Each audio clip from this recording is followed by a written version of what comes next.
Assalamualaikum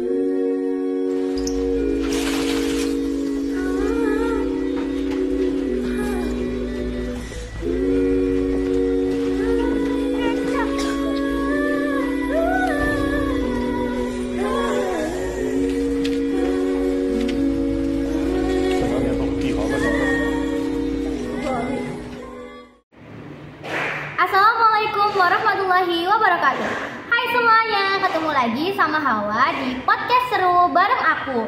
Nah, episode kali ini aku gak sendirian karena aku temenin sama temen aku. Silahkan panggil. Halo semua, aku Naila. Hari ini aku bakal nemenin Hawa untuk mengisi podcast pada hari ini.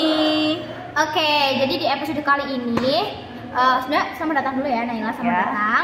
Nah, episode kali ini kita itu akan membahas salah satu topik yang sangat relevan dan penting beberapa tahun terakhir, yaitu dampak perubahan sosial karena COVID-19 khususnya bagi tenaga kesehatan.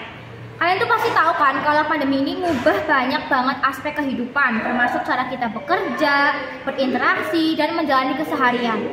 Namun dampaknya terhadap tenaga kesehatan mungkin itu adalah yang paling signifikan. Nah, sejak awal pandemi, tenaga kesehatan itu menjadi garda terdepan dalam menghadapi virus corona. Mereka kerjanya itu benar-benar tanpa lelah, terus seringkali dengan risiko yang sangat tinggi. Tapi gimana sih perubahan sosial yang terjadi selama pandemi ini mempengaruhi mereka? Nah, mari kita bahas lebih dalam. Nah, sebelum itu, menurut Naila sendiri kan termasuk dampaknya itu adalah di peningkatan beban kerja dan stres. Menurut Naila sendiri itu gimana? Ya, untuk fakta bahwa aku itu seorang anak dari tenaga kesehatan nih. Jadi aku nih sering lihat nih ibuku tuh ngapain aja sih selama COVID itu. Jadi dari yang ada di rumah sakit ya teman-teman, itu ada beban kerja dan stres yang sangat berat dari dampak COVID-19 ini. Jadi tenaga kesehatan itu sering bekerja lembur gitu untuk menangani pasien-pasien yang terkena COVID-19. Kalian tahu nggak sih, waktu COVID-19 rumah sakit jadi penuh sesak karena orang-orang itu terjangkit penyakit corona dan itu harus segera diselamatkan waktu itu. Kalau enggak, angka kematian meningkat. Iya, betul sekali. Dan itu kelelahannya bukan cuma fisik, tetapi juga mental. Ya, karena stres banget. Padahal tenaga kesehatan itu udah berusaha untuk semaksimal mungkin menumpas COVID-19, tapi kenyataannya tetap terus meningkat ya. Betul banget. Pada waktu itu pasti chaos banget tenaga kesehatan, dan itu benar-benar mempengaruhi baik fisik maupun mental. Terus apalagi kan katanya tuh pakai APD dari ujung kepala sampai ujung kaki kan, itu otomatis bikin kayak memberi keterbatasan untuk kita beraktivitas, bahkan untuk sholat, ke kamar mandi, makan aja nggak sempet ya katanya ya. Menyentuh orang pun kita susah kan, kalau kayak gitu. Panas, udah keringetan, gimana coba? Benar-benar hebat banget tenaga kesehatan Indonesia ya. Keren banget. Terus perubahan sosial itu juga berhubungan dengan antar profesional. Itu kayak dinamika hubungan antar profesional, dimana misalnya protokol kesehatan itu yang ketat juga mengubah cara tim medis berkomunikasi dan bekerja sama. Dengan adanya social distancing dan penggunaan alat pelindung diri yang sangat amat ketat, interaksi antar tenaga kesehatan itu juga jadi lebih terbatas. Ini bisa mempengaruhi sama solidaritas dan koordinasi kerja ya. Karena kan kita sebagai biasanya kan dokter sama perawat dan tenaga kesehatan lainnya kan perlu kerjasama untuk kayak misalkan menyelesaikan suatu kasus yang terjadi pada pasien. Sedangkan kalau pakai APD otomatis kan kayak mau ngomong aja susah, kurang jelas mereka tuh mau apa. Sedangkan kita juga harus melindungi diri kita sendiri dari terjangkit COVID-19. Nah, benar banget. Jadi benar-benar COVID-19 tuh berpengaruh itu kepada kehidupan di seluruh dunia, teman-teman.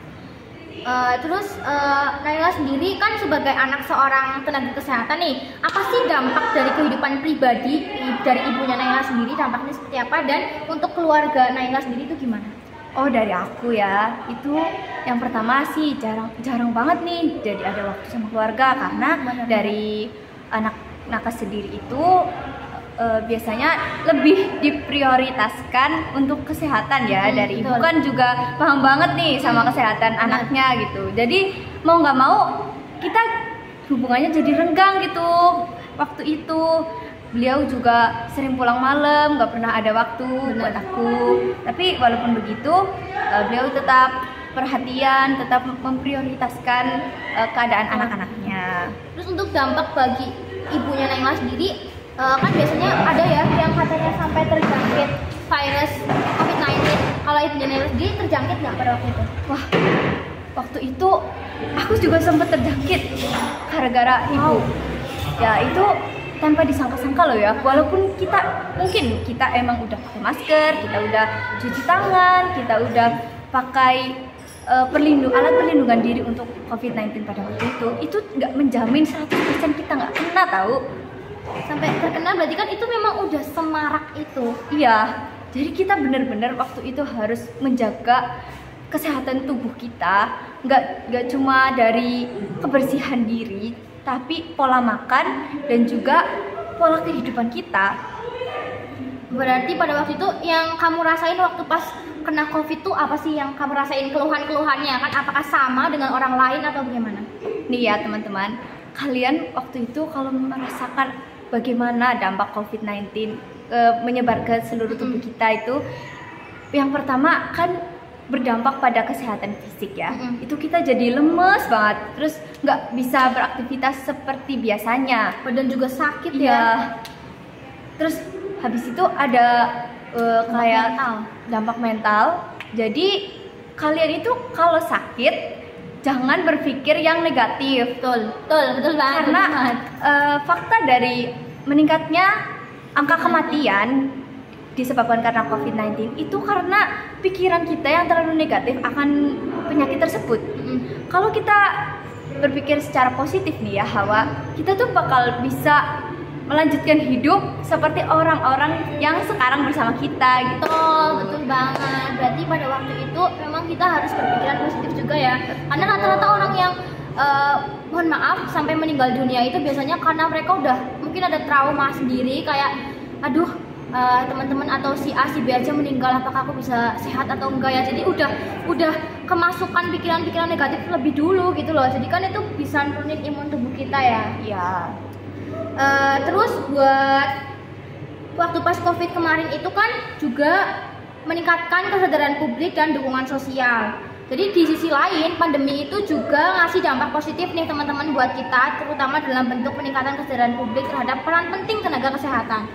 Dukungan sosial yang datang dari berbagai lapisan masyarakat, baik dalam bentuk ucapan terima kasih, donasi, maupun kampanye penghargaan, jadi salah satu sumber semangat bagi mereka.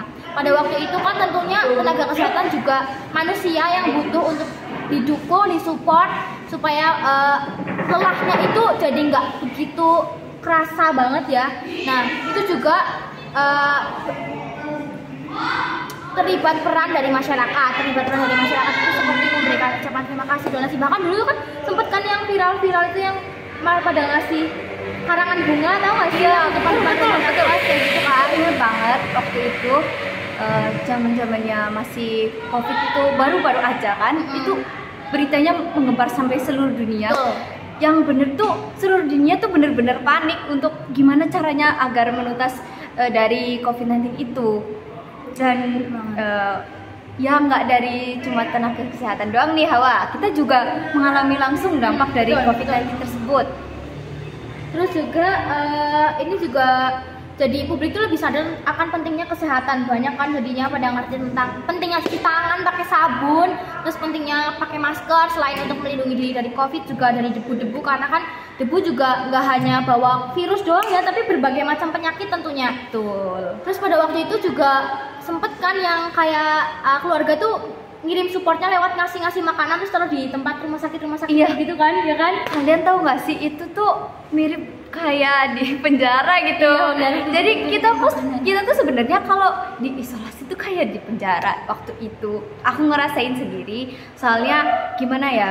Kalian tuh seperti yang udah aku bilang, secara waktu aku sendiri mengalami COVID itu ada tekanan secara mental, dimana mulai pikiran-pikiran negatif tuh mulai masuk ke dalam pikiran.